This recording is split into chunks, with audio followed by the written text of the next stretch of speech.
this is Calvin Castan. We are obviously in Plattsburgh as we gaze up at the McDonough Monument, one of the most famous sites in Plattsburgh. We're standing on the steps of City Hall. And now, gazing at City Hall, we'll be going inside where we'll be looking and taking a tour of the Clinton County Historical Museum.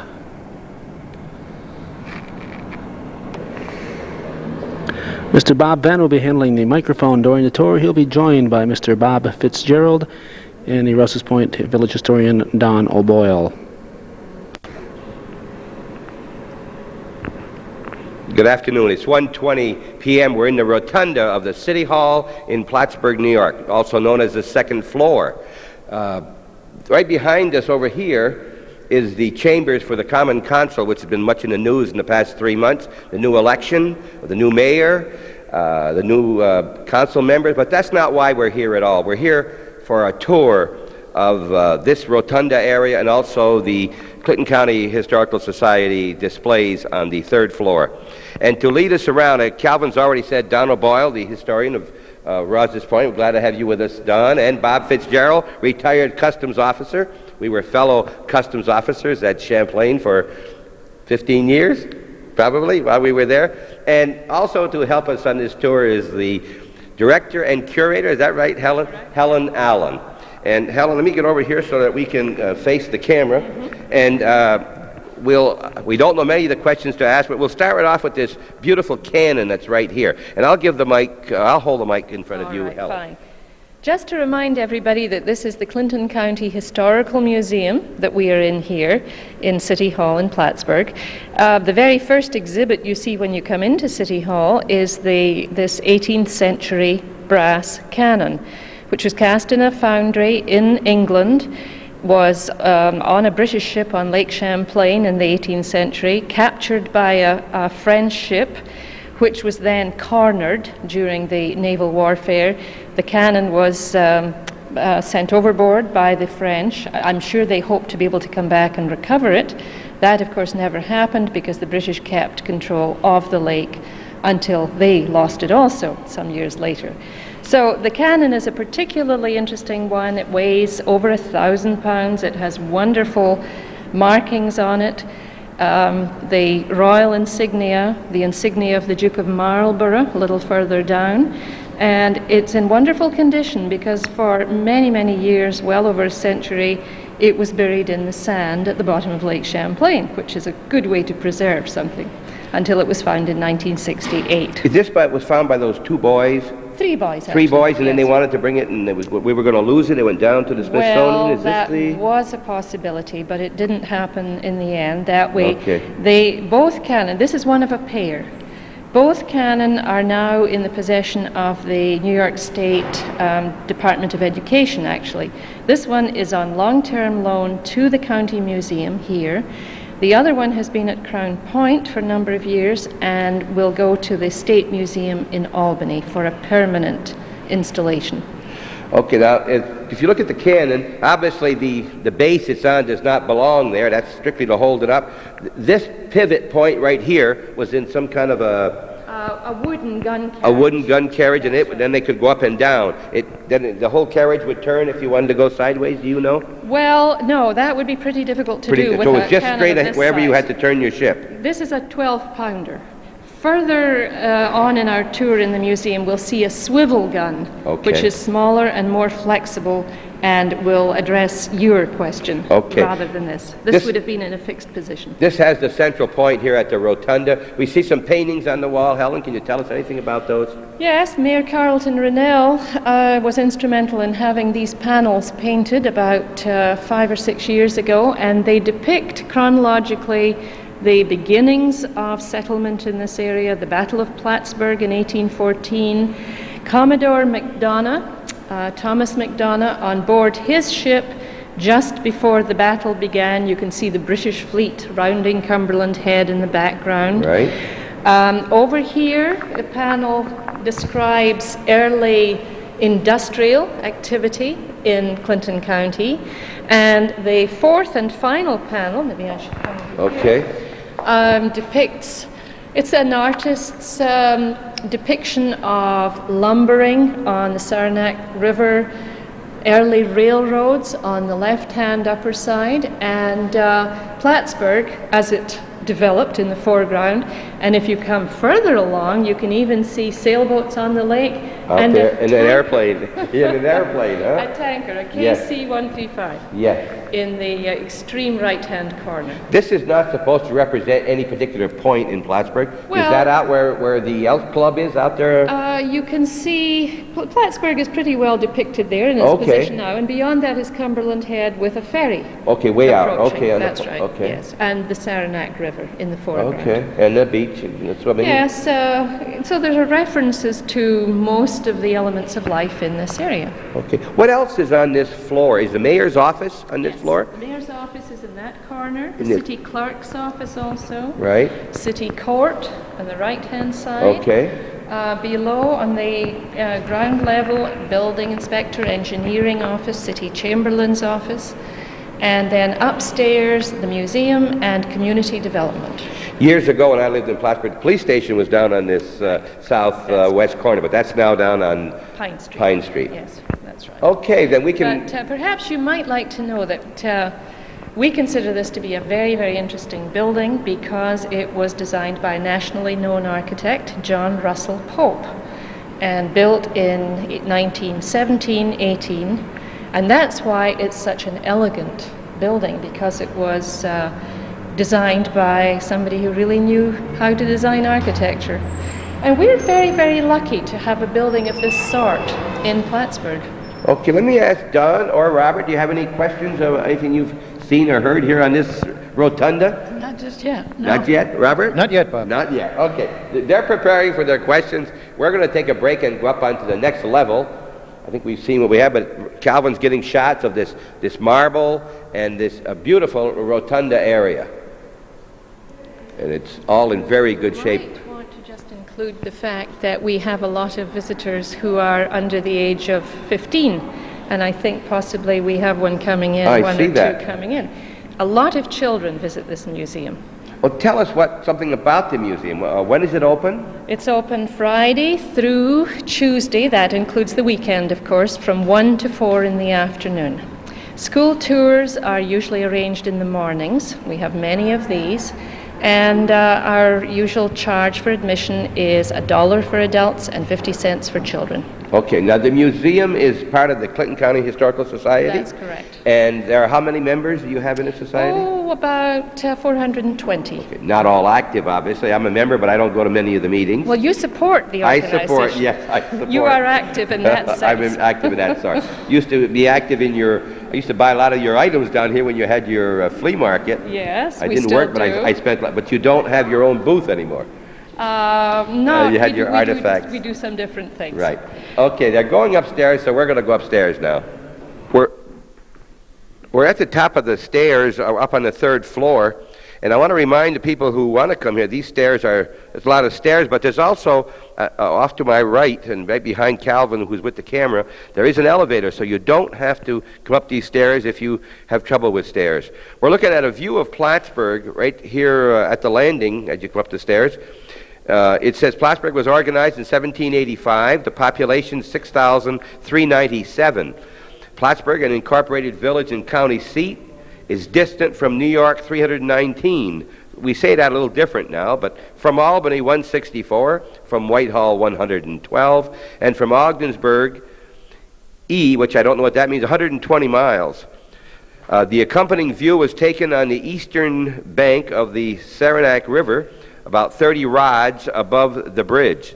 The first steeple on the left is that of the Plattsburgh Presbyterian Church. The second is the Methodist. The third, the courthouse. And the fourth, the Episcopal. And the fifth, the Catholic Church. That's one of the first things you see when you arrive here on the 3rd floor of the City Hall here in Plattsburgh. The museum office is up here. Helen's office is up here. Here you see a little display of old cards and very elegant doily-type things here. And this one is addressed to Mr. and Mrs. J.W. Hartness. This is dated September the 4th, 1917.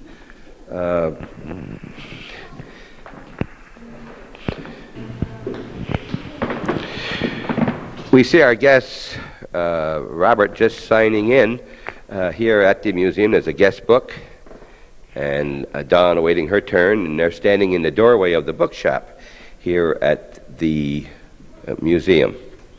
Helen has just gone down the hallway with 4 or 5 people who are going to look over the museum and see what's going on this holiday for the federal and the state. I guess they're celebrating tomorrow's Veterans Day, and they're celebrating it today. They have the day off, and schools are off today, I believe. And this is the bookshop where you can get some of the pamphlets from the area, and also some of the books that are books and pamphlets that are stories about our area.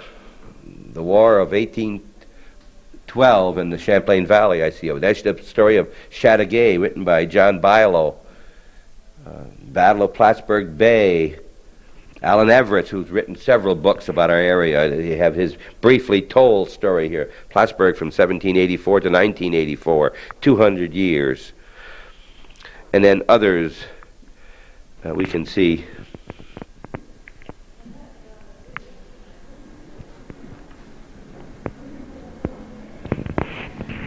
You see over here, there's Shazy and the Revolution. McDonough at Plattsburgh. These are all can be purchased here in the bookshop, and they're very interesting. These books right here, by the way, are very interesting. This is a historical program of the 6th Annual Champlain Community Exhibit, sponsored by the Village Board of Champlain, New York. October 15th, 16th, 17th, and 18th, 1935, in the Village Hall, where the fire station had been before. This is the 3rd issue. In other words, it was 33, 34. I'm sorry, this is the 6th annual, or rather, excuse me, started back about 30. And inside of here are many names that we recognize that are in our village. I have several of these at home, and a very interesting program. Many of these came from Mr. McClellan, who donated these. These are printed in Champlain at the Morsefield Press, downstairs of where the Knights of Columbus is now, on the corner of Oak and Elm Street in Champlain. Our local history right here, 54 years ago. Right? Okay, Helen has come back, and we'll get back. Helen, can you tell us the real information? I've been trying to make our way around here, but tell us what's going on in here. Yes, we're very busy in the museum this afternoon. Well, this is the museum shop. We have mostly local history publications. And the important thing about the shop, I suppose, is to say that we have local history publications here that you probably won't find anywhere else. The Historical Association has exclusive rights to some of those books. We also have some lovely prints on the walls. This is for example, this large yes, this the battle. marvelous print of the Battle of Plattsburgh, which is made from the painting, painted in 1884. And it's an absolutely beautiful print, which many people have bought for gifts. It's $100. Mm-hmm. Very, very fine quality print. Now, wait, may I add that I noticed that's the print, and framed it's $175. That's correct. Okay. Yes, right. but you can buy the print for $100 and have it framed yourself any Right. way you would prefer to do it. There are also small prints, framed prints of Commodore McDonough. There is another beautiful print. You may be moving. Yes. Of the Valcour Island Lighthouse. Now, I think most people know that the Historical Association has preservation rights to the lighthouse, which was built in 1871 on the western side of Valcour Island in Lake Champlain. We held open house at the lighthouse this summer, and a lot of people came to see it. I'm confused, you know. I thought that lighthouse that we had was open house was the one on the point at Cumberland Head. No. Is there one out there also? Privately owned. Oh, this is what they were talking Yes, about. yes, I was yes, completely, yes. I was wrong. Okay. You see, the entire Valcour Island is now owned by the state of New York. Yes, it's a long story behind that. That's true. And subsequently, or at the time that the state acquired this parcel of land, the right to preserve the lighthouse was given to the Historical Association. So we've had a very, very successful fundraising campaign to establish an endowment fund to maintain the lighthouse. This print, which is also a beautiful one made from the original painting by local artist Rennie Fenwick, is also available here for $100, unframed. And a lot of people have bought it as a gift. Now tell me, does it look just like this today?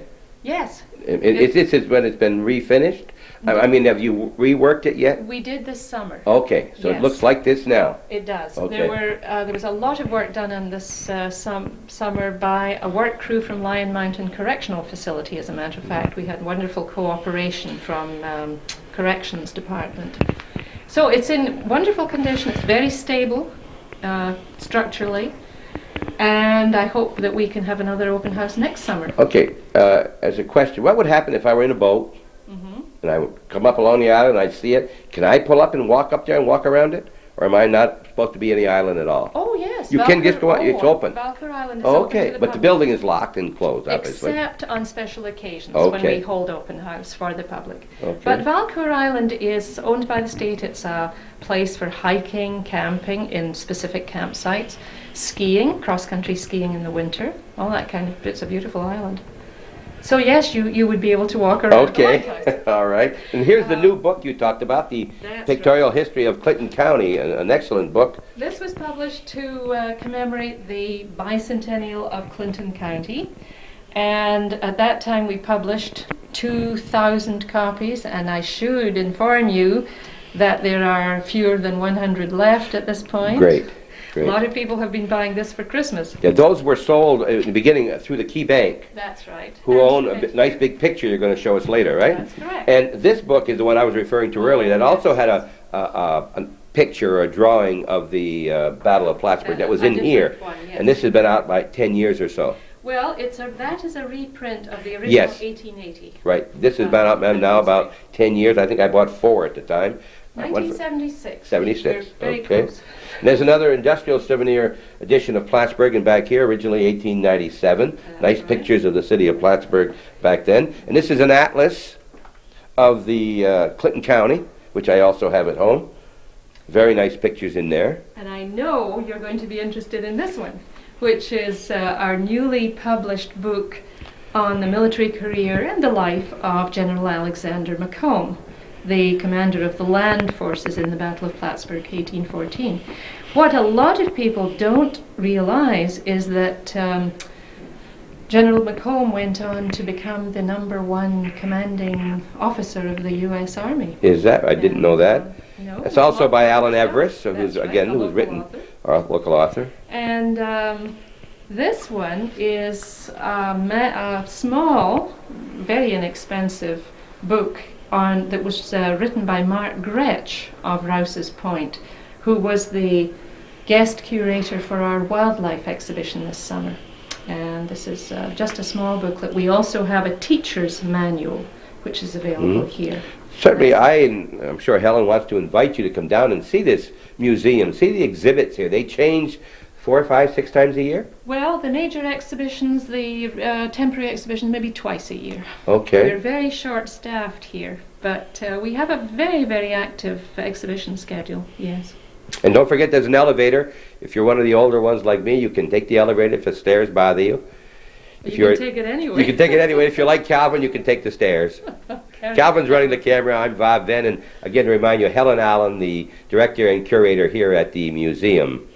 And we'll be going into the major room of the museum very shortly.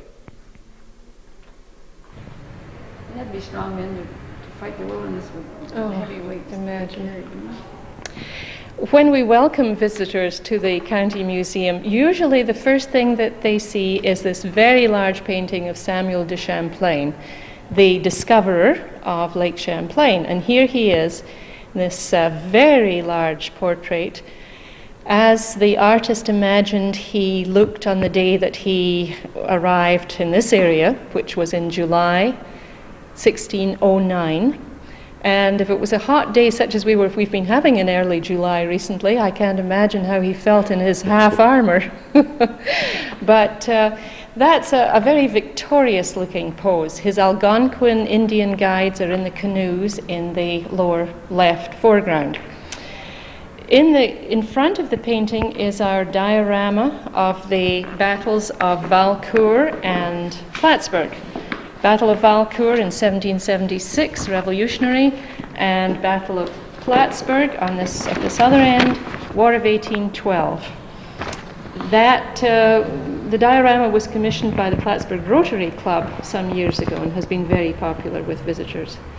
Then behind us, on either side of the doors, are coverlets that were made in 1976 to celebrate the National Bicentennial.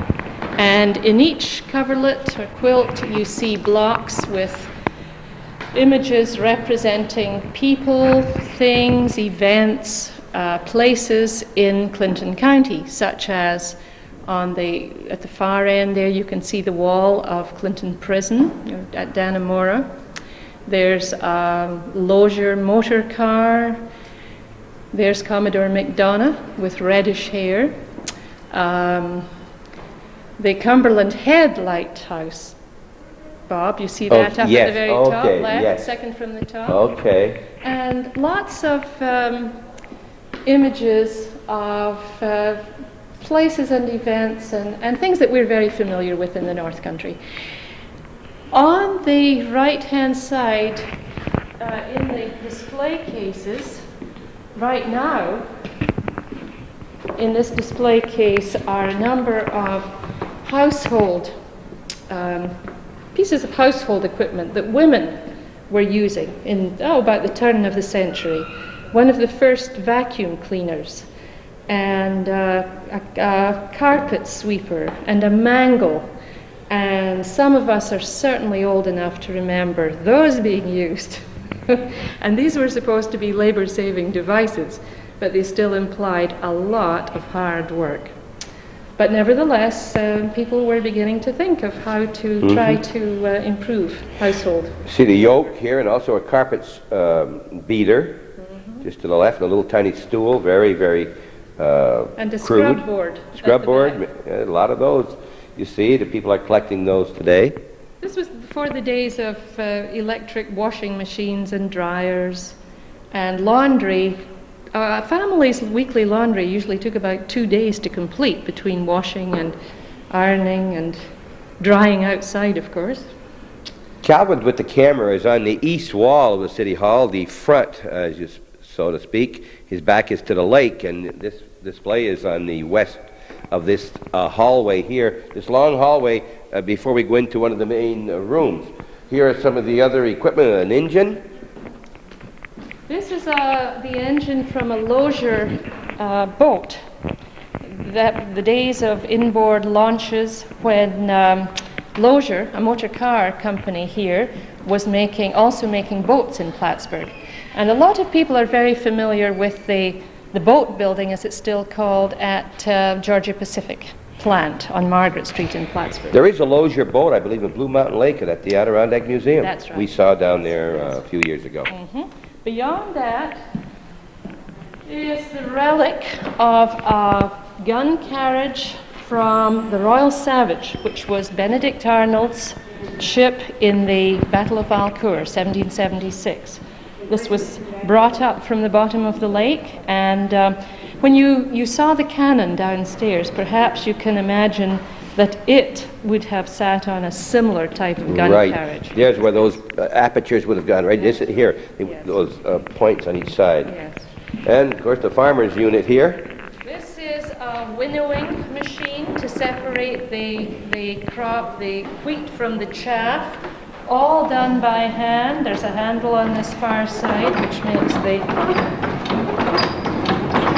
And it would keep falling down with the screen getting smaller and smaller. That's right. As you go down. All the thorns and various things weeds being caught in the baskets.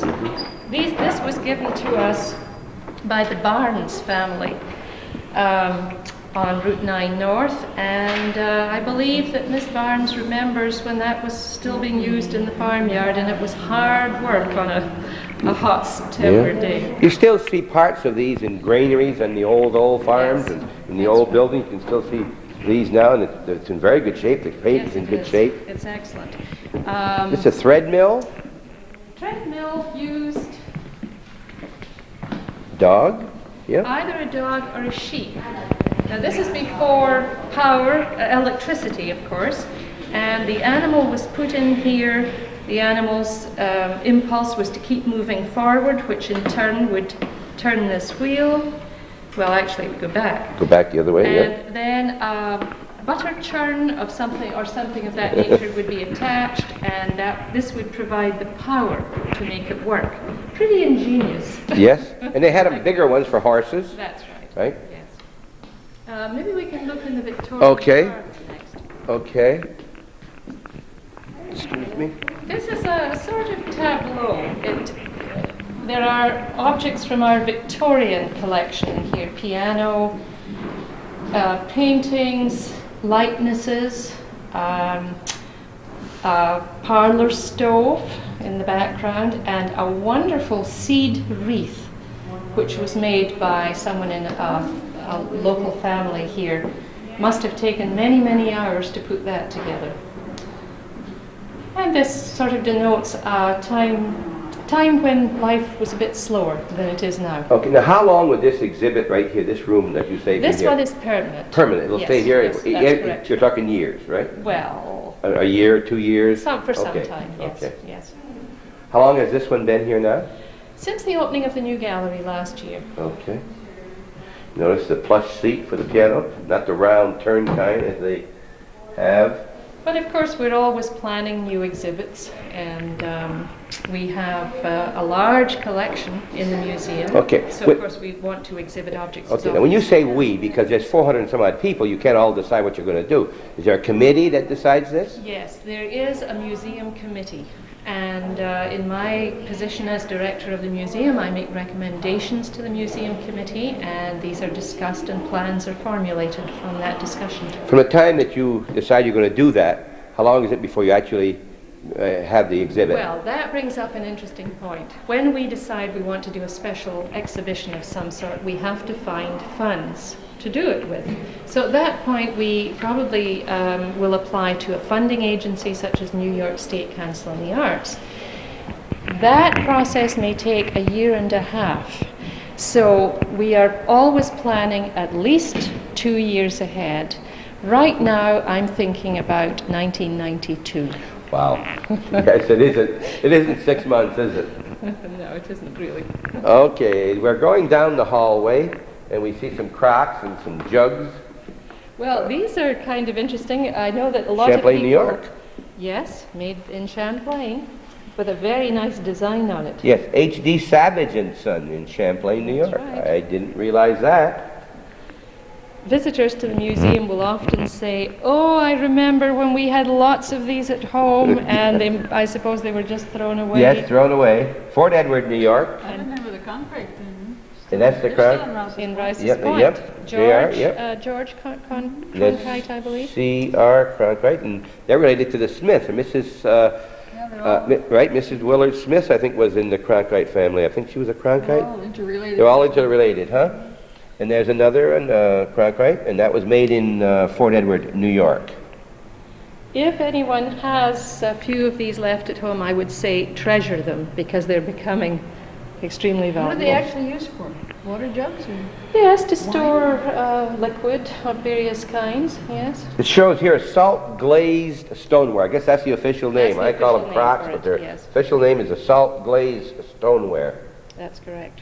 Bennington, Vermont was very famous for some of their stoneware.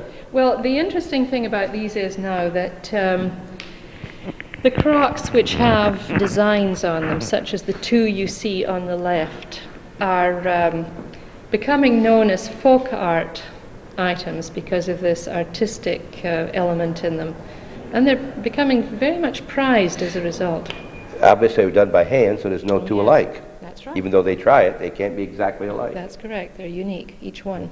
Here's a picture. I noticed it. Got the Smith-Weed Bridge Yes. down on Weed Street. Which area. disappeared overnight. Yes, I understand it did. Okay, we'll take a break before we Fine. go into the main museum here. Then we're going to go into this room for a display of War of 1814. Then we're going to go into the customs area.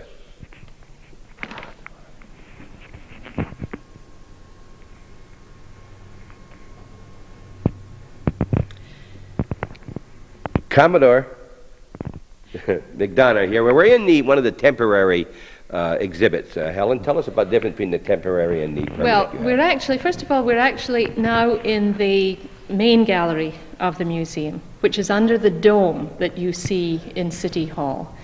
And this is where the permanent collection of the museum is displayed. Not all of it, I hasten to say, but whatever happens to be on display at the time. We do have two temporary exhibits in the main gallery right now. You're looking at Commodore Thomas McDonough, the hero of the Battle of Plattsburgh in 1814.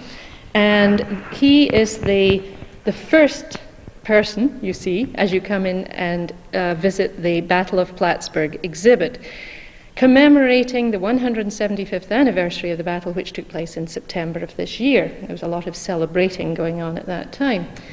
I should remind you that this is a temporary exhibit and it was only in place until the middle of December. So if you want to see it, you've got to come before the middle of December. Yes, and we would urge visitors to do so because there are a number of really interesting objects on view, and some of them are on loan, and after the middle of December they'll go back to their owners, of course. I think it should be noted that Commodore was under 30 years old when, right? He was a young correct, man. Yes. I think I remember something like 26 or 27. 28, okay. 28 years old during that time, and that was also true of General McComb, the commander of the land forces, and we will see his portrait on the other side when we go around. He was he was just a little over 30. Two very, very young men. Right, and this anchor, does that have any significance? That's a contemporary with the period. Okay. If we move over here, Bob, you were mentioning print that you remembered seeing in the history of Clinton and Franklin counties. Well, this is the print you were referring to. Okay. Made in 1816 by Tanner from a painting by Hugh Reinagle. Now, you see this image a lot. You'll see it also on our collection of Staffordshire china, which is in the case just to the left. The image on it is called McDonough's Victory on Lake Champlain. This china was made in England after the War of 1812 for export and was being shipped over here.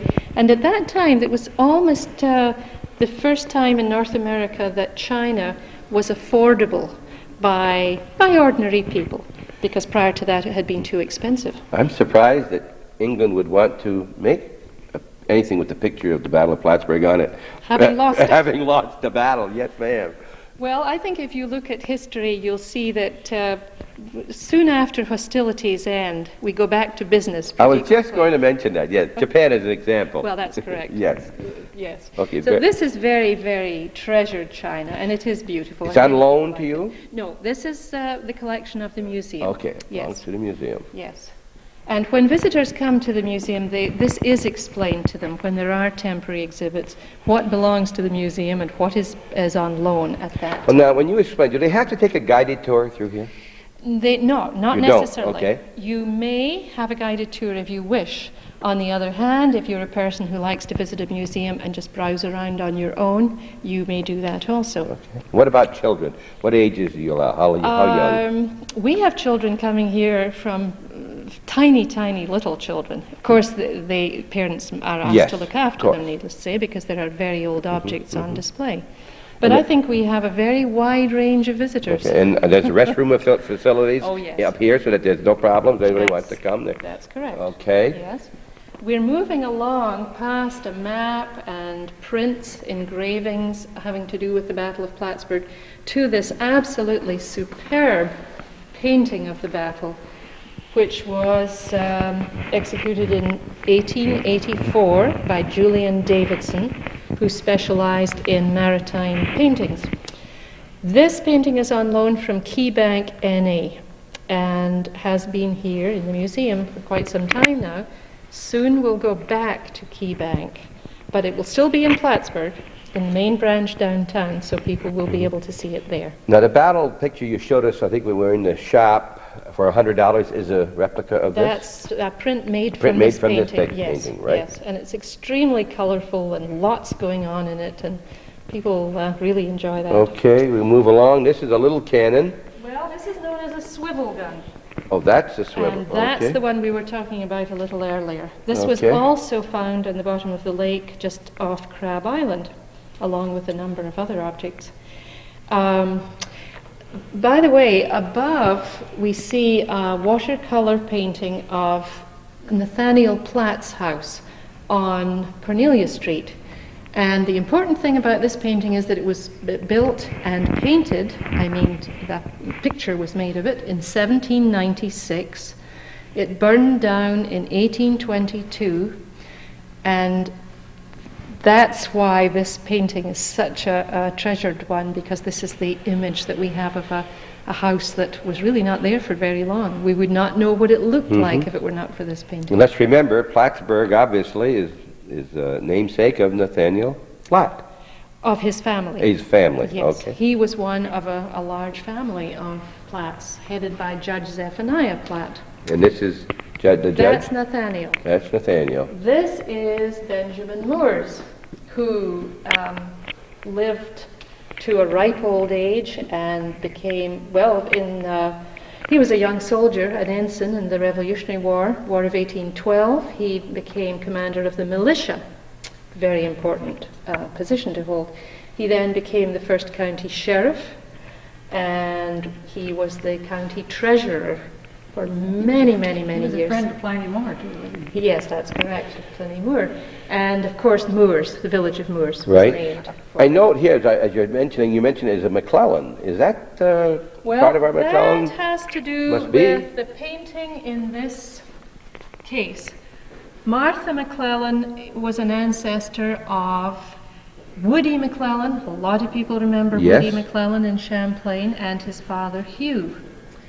And as a matter of fact, next year we are planning to do an exhibit on Pliny Moore and his descendants.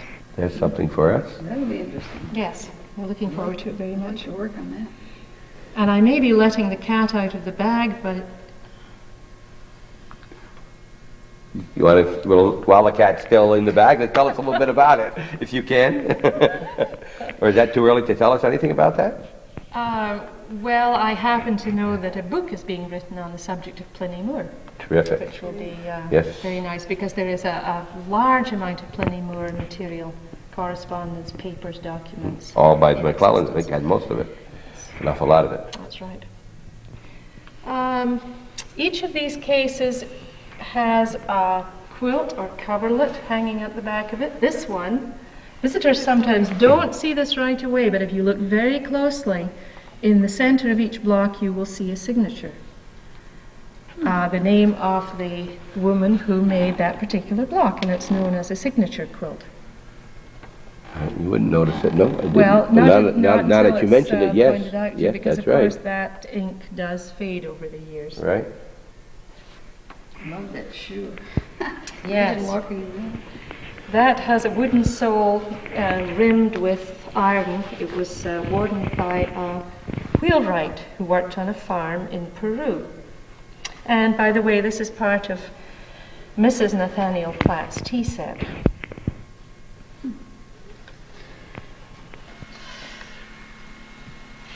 These are portraits of Abel and Maria Knapp of Moores. The portraits were painted in the early 1840s by an itinerant artist, Aziel Powers, and they are part of the museum's portrait collection. The Knapps, well, a very well-known family in the village of Moors, of course, and had a store. The house that they lived in is still in Moors. It's quite a large house. The story is that it was brought over from Vermont on a sleigh across the ice, which is a pretty amazing thing when you get there. So these are very imposing looking people. In Very Moors, nice I noticed people. where Manette's Furniture is, it says in that building on the That's top, correct, right? yes. And I also noticed, excuse me, Weren't they in the lumber business, I thought? No. I don't Yes. know, but you I see, think so. Not lumber. the Southwicks and Knapps, I think they originated the Champlain Telephone Company. It's very interesting here that Maria Southwick Knapp, it says here, died 1874. So there was intermarriage between the Southwicks and the Knapps, and I didn't know that. That is the relationship, obviously, and There they are. there they are. Just looking. Now, in this case, there are some objects which remind us of the Quaker Union in Peru. That was a very lively religious group in Peru in the early 19th century. And this is the sort of bonnet that the Quaker ladies wore. And you see the special trunk that was used to store bonnets in. They would have just put in one after the other. There are all sorts of interesting things, such as the mourning picture. They're also from the Hoig family in the Keysville, Peru area. And it's painted on velvet, and it commemorates two young ladies who died in their 20s, probably of consumption, which happens so often in these days before people were inoculated against those diseases. Is that H-O-I-G? H-O-A-G. Oh, okay. Yes, Because we have Hoigs in Champlain, in Rogers Point, but they're H-O-I-G? No, AG. A-G? Oh, yes, so it's the same spelling. Same, okay. On the bottom of the case, a sampler. Young girls always perfected their needlework skills by making a sampler. Well, that's rather a pretty one. And of course, at the back, an otter muff. In winter, ladies kept their hands in an otter muff. And the way I go around these days with a purse and a briefcase and a this and a that, I can't imagine having my hands in a muff. They may not have had the complete purse that you had then. Maybe they used part of it. This portrait is of Robert Platt, who was one of the rather large Platt family. His house is still to be seen on the Lakeshore Road south of Plattsburgh. He was a rather important man, as many of these early 19th century Platts were. He was in the political arena for a while. Just beyond his house, just south of the conference center on Lakeshore Road, is the house of Jonas Platt, who was an equally prominent person in the politics of New York State. Were these brothers mostly? They were, All yes. brothers, right? Yes, Robert and Jonas, yes. The real old Plattsburgh Steam Bakery That's box. right, Very, very yes. interesting. And on the inside of the case to the right, you see a picture which is calligraphy, in fact.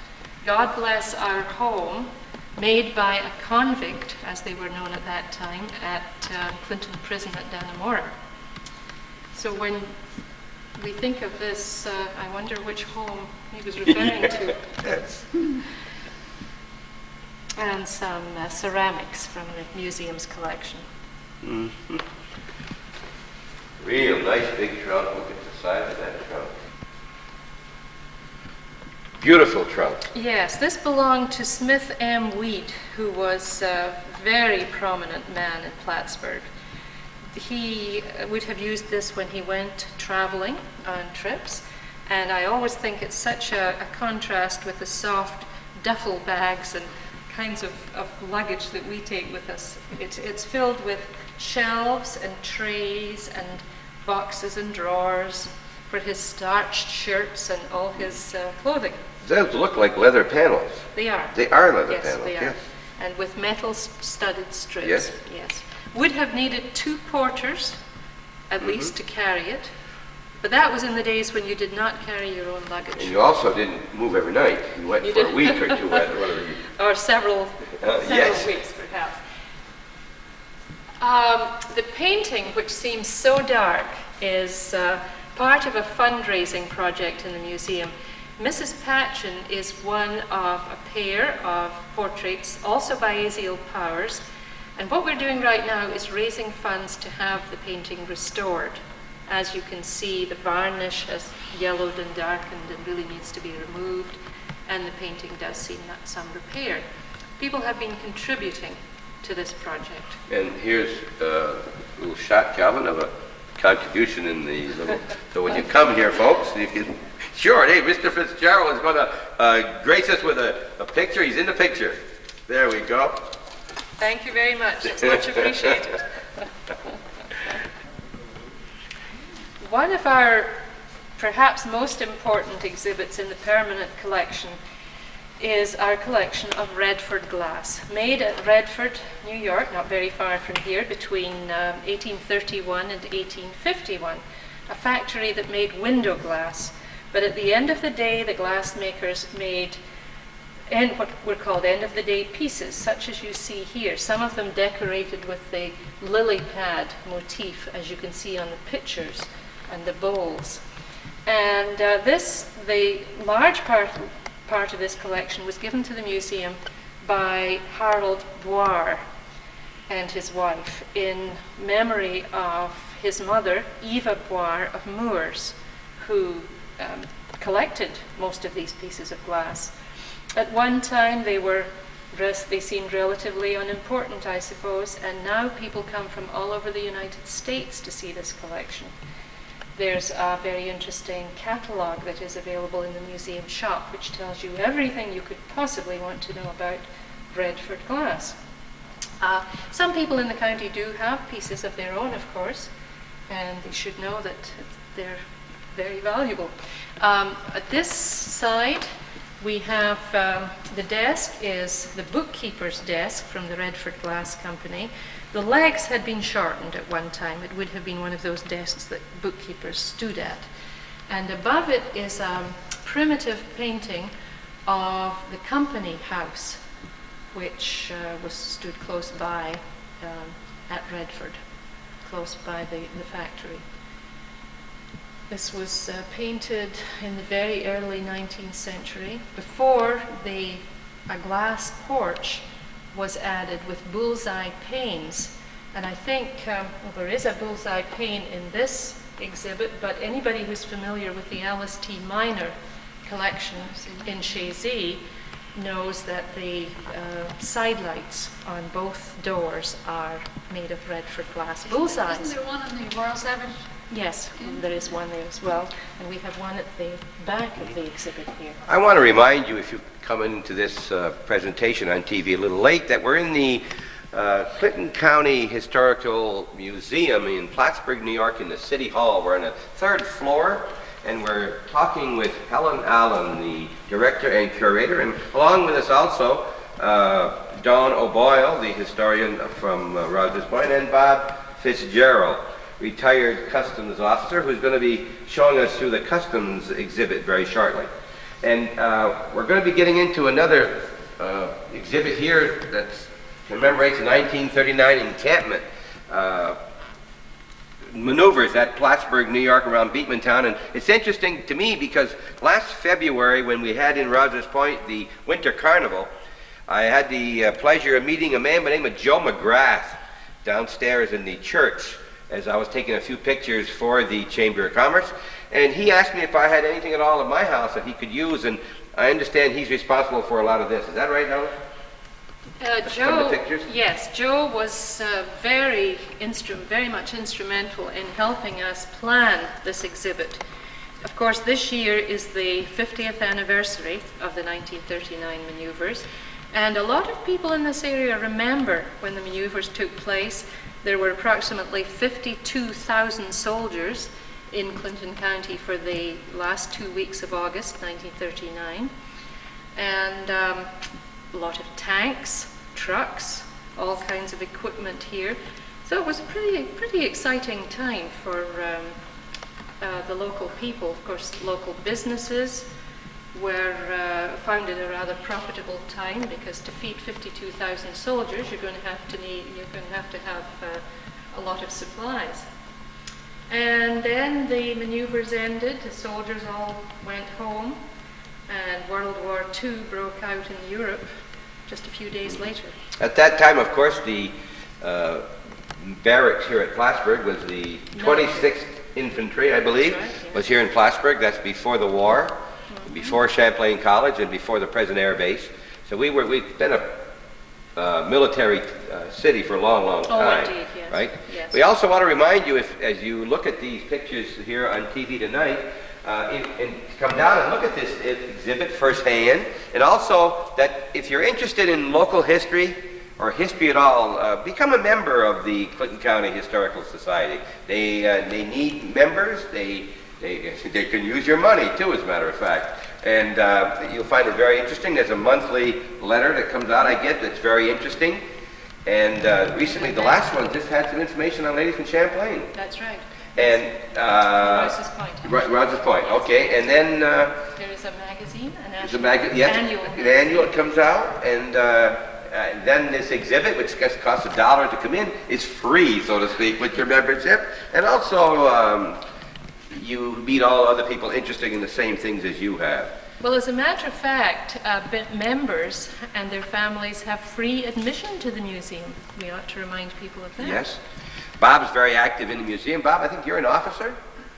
Yes, I'm a member of the board of directors. Member of the board of directors, okay. And proud to be from the northern tier. The northern tier of Champlain, Rouse's Point. And we're seeing a lot of memories here of Champlain and Rouse's Point, and Moores with the Naps, and the Southwicks we just saw, and the Boers, right? And other things. And this exhibit right here we're looking at now, the window. This is another exhibit which contains objects from the museum's permanent collection. It has to do with Hotel Champlain.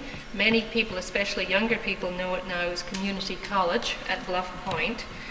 That building, which is now the Community College, was once a hotel, a very, very grand hotel. The second hotel, actually, because the first one burned down. But it was a very luxurious place to stay at the turn of the century, and all sorts of illustrious people such as President Taft, McKinley, Teddy Roosevelt, people stayed there when they came to Plattsburgh. And it has been known occasionally as the Summer White House at the turn of the century. So there are lots of mementos, pictures, china that was used at the hotel, the silverware, and then commemorative objects such as the plates and the little pin trays. Of course, the golf club, Yes. is the third oldest golf club in the United States. And here is a Hotel Champlain caddy badge from the golf club. And there are quite a number of people in this area who still remember working there in the summers, having summer jobs at Hotel Champlain and at the golf club. I forgot to mention earlier that Sam Castine's brother Calvin is running the camera today for us here at the museum as we are talking with Helen Allen. And we've seen, I guess, just about everything in here. We see this wooden Indian, which is very interesting.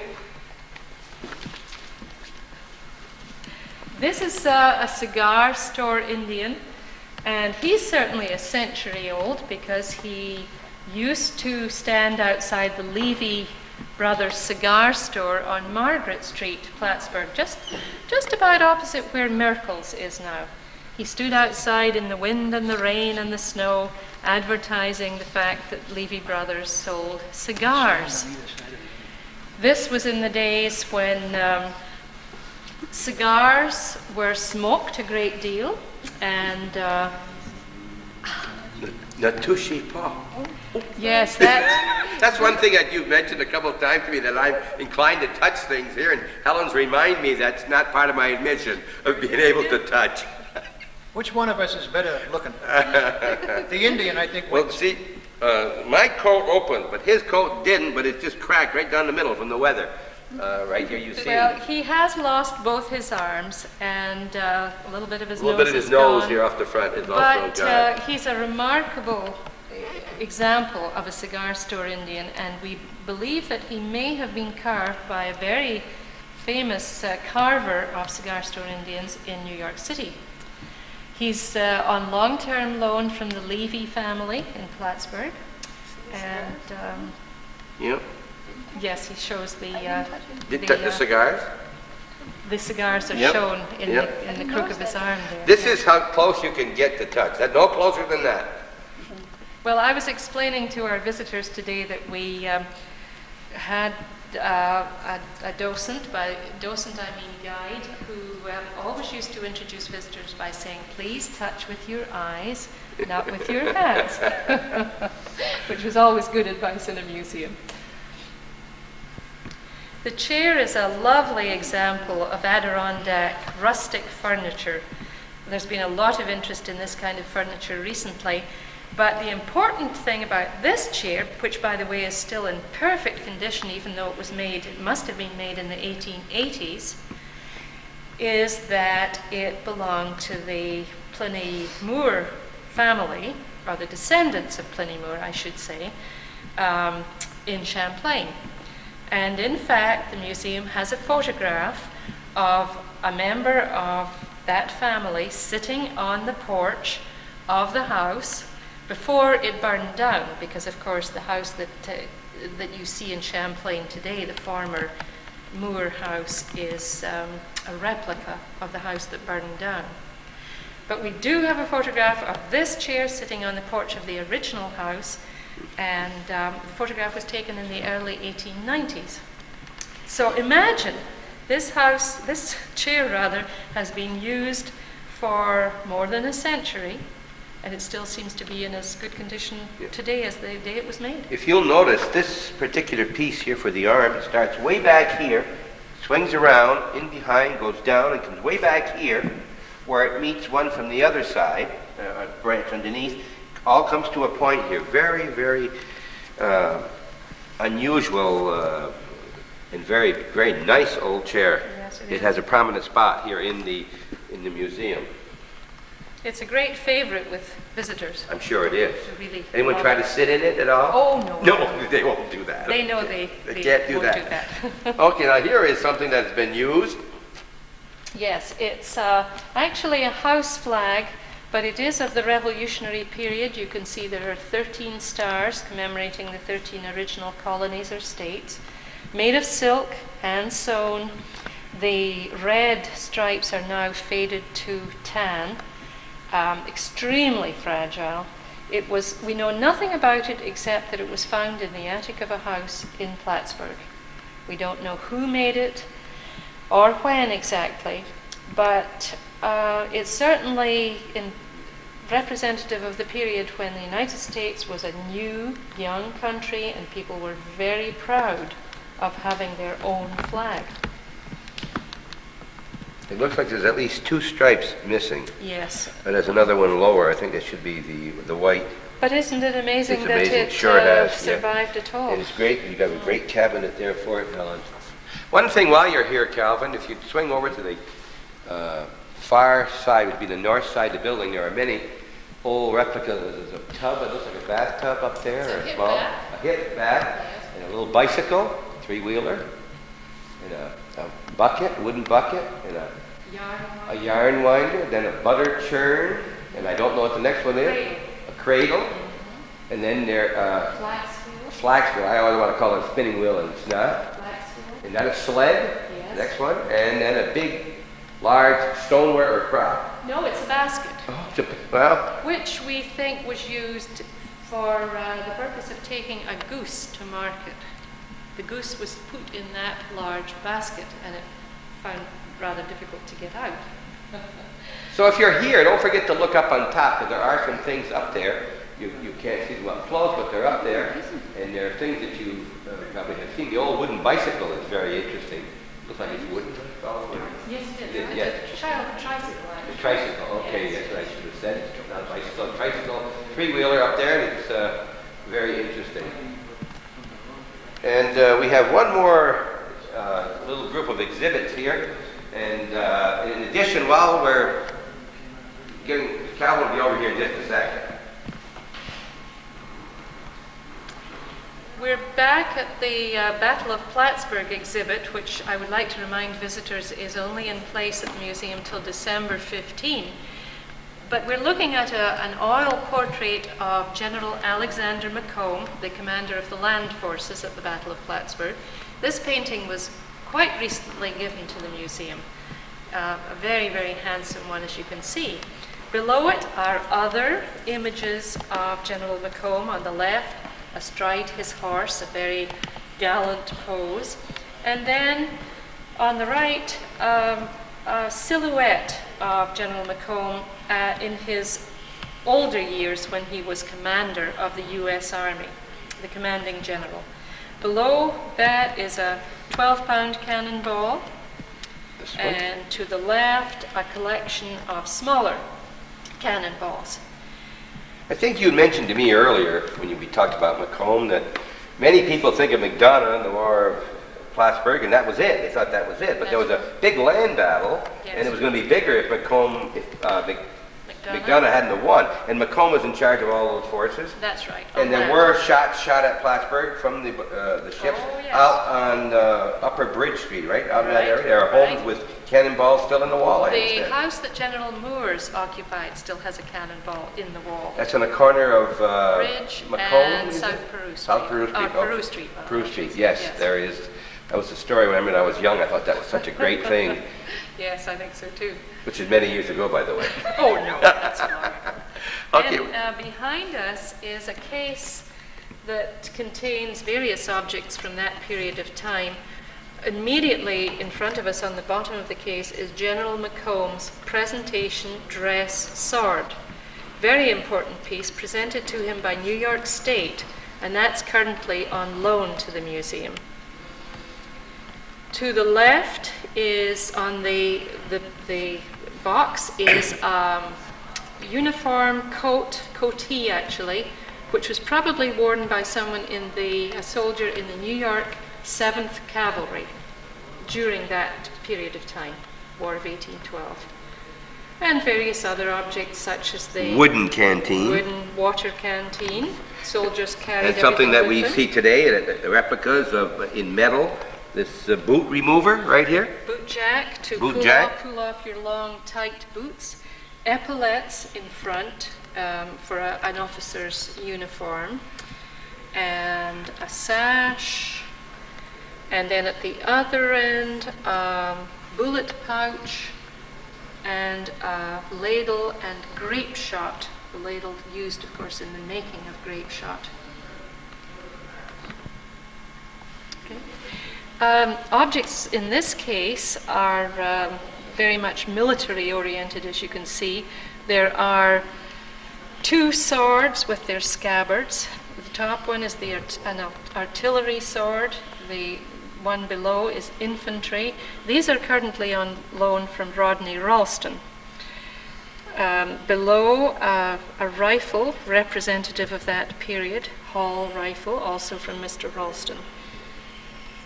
On the left is a snuff box, a very large one, which has General Macomb's image on it as decoration. And the two silver plates, the plate and the little shield, are from a rifle of this period, which was presented to volunteers in the Battle of Plattsburgh. If any of you military people watching this up in the Champlain Moors area of ours, Rogers Point, that is Rodney Ralston of the U.S. Customs, was my supervisor. I worked with Rodney for over 25 years, and so did Bob Fitzgerald. This is part of his extensive collection of military items, and he is very, very well versed of most of these things and this type of thing, and is very knowledgeable. And it's nice to see some of his items here for we can all enjoy. Yes, and it's nice to be able to call on his expertise in that field. Right. We're holding up the cover of this case so we don't get the reflections here. So in this particular thing, Helen and I are acting as a pair, a team. She has the left end and I have the other, as we look down at these very interesting military items. What'd you do? Who told you about this? He's off today. It's a holiday. We've just been talking about I was talking about you. Yeah, well, nothing good. Okay, the man you see in the picture of all people right out of the blue, is Rodney Ralster, the owner of this. I think he's coming to get it. Probably. He heard I was here and he wanted to see me. Hi, Rod. He is also a frequent visitor to the museum. Yes, and his wife Reenie out here in the hall. Reenie, come around the corner. We're taking some pictures of the museum. What can you tell us about this? Where did you get some of this? Can you tell us where you might have obtained some of this, Rodney? If you The recall. swords came from the Plattsburgh area. Mhm. Both of them very possibly could have been used in the Battle of Plattsburgh, because they both came from families that are native of these parts, and unfortunately neither one of the families knew anything of the history of them other than that they had been in the family for a long time, and that was all they knew. It's too bad, because since they are of the period of the war and typical of militia officers' swords carried at the time, it's very possible they were used. The rifle did not come from this area. The rifle came from Connecticut. But I was explaining that it's representative It of is. rifles of that period here. It's the same rifle that was given to the Aikens rifles people, issued by the Congress to the 16, I think it was, boys that took part in Aikens' brigade. And that's the identical type of rifle. It's not the identical rifle, but it's the identical type that was issued to them. It was a Hall rifle, which was, at the time, it was the first fairly successful breech-loading rifle used in the U.S. military. It's not really a successful rifle, but it was the first one that came close. It wasn't until the Civil War period that we had successful breech loaders. But they were official military issue, and quite a nice mechanism. They were made originally by a gentleman named Hall up in Portland, Maine, is where they came from.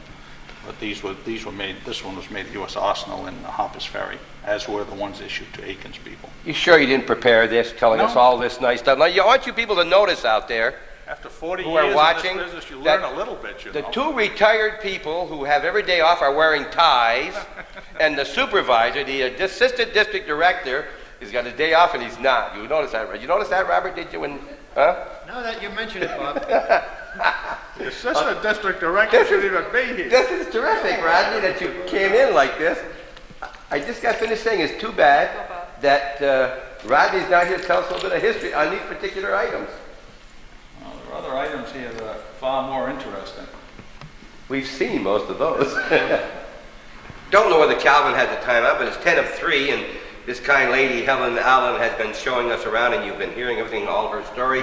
And I certainly want to thank you on behalf of Channel 21, Bob Venne, Calvin Castine, Bob and Donna Boyle, and all the people in our viewing area on Channel 21. And we do hope that you can get permission down here on Channel 10 to show it here, because people here in Plattsburgh would love to see this, I'm sure. Yes, I'm sure they would. Thank you. And we really appreciate your knowledge is immense, what you showed us. Thank you very, very much. Thank you for coming.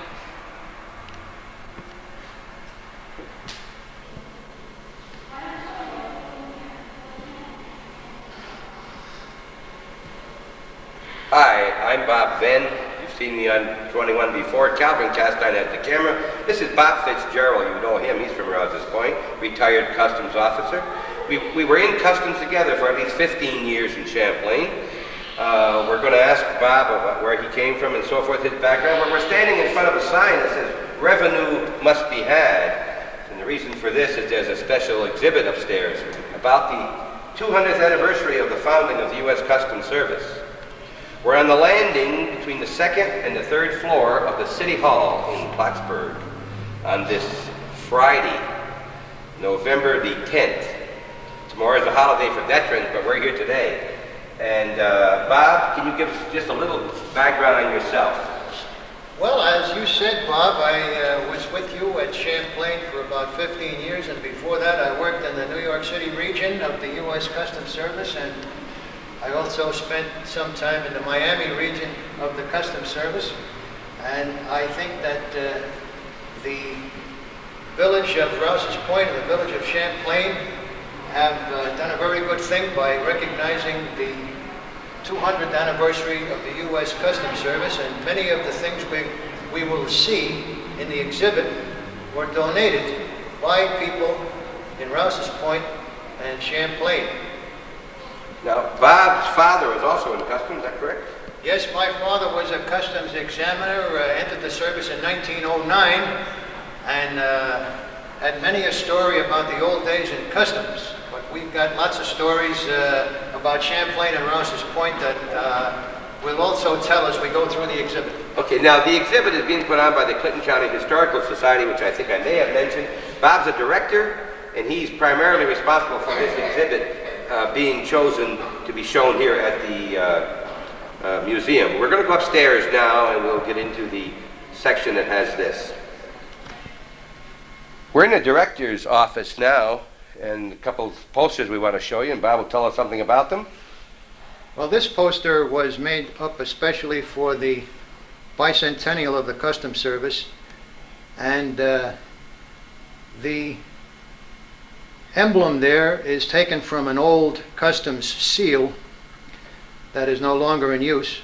The motto at the bottom, Protectors of Independence since 1789, is very appropriate because the Customs Service, after it was established in 1789, by means of collecting revenue, was a protector of the independence of this country and still is today.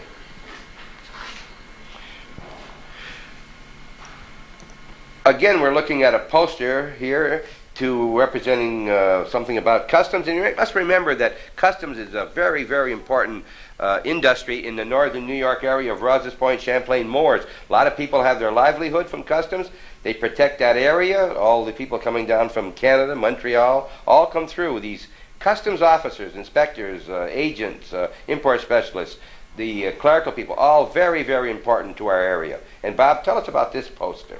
Well, this poster shows Federal Hall, which is in New York City on the corner of Nassau and Wall Streets. And in 1789, New York City was the capital of the United States, and the Congress of the United States met in this building, which is no longer at that location, but has been replaced by a newer building, which is still referred to as Federal Hall. But the Congress met in the original Federal Hall, and they passed legislation in July of 1789 establishing the U.S. Customs Service. The actual poster we have here shows President George Washington taking the oath of office on the balcony of Federal Hall, which also occurred in 1789. This is a small gallery, I guess. Small gallery at the top. Small gallery. Okay. Inexpensive one.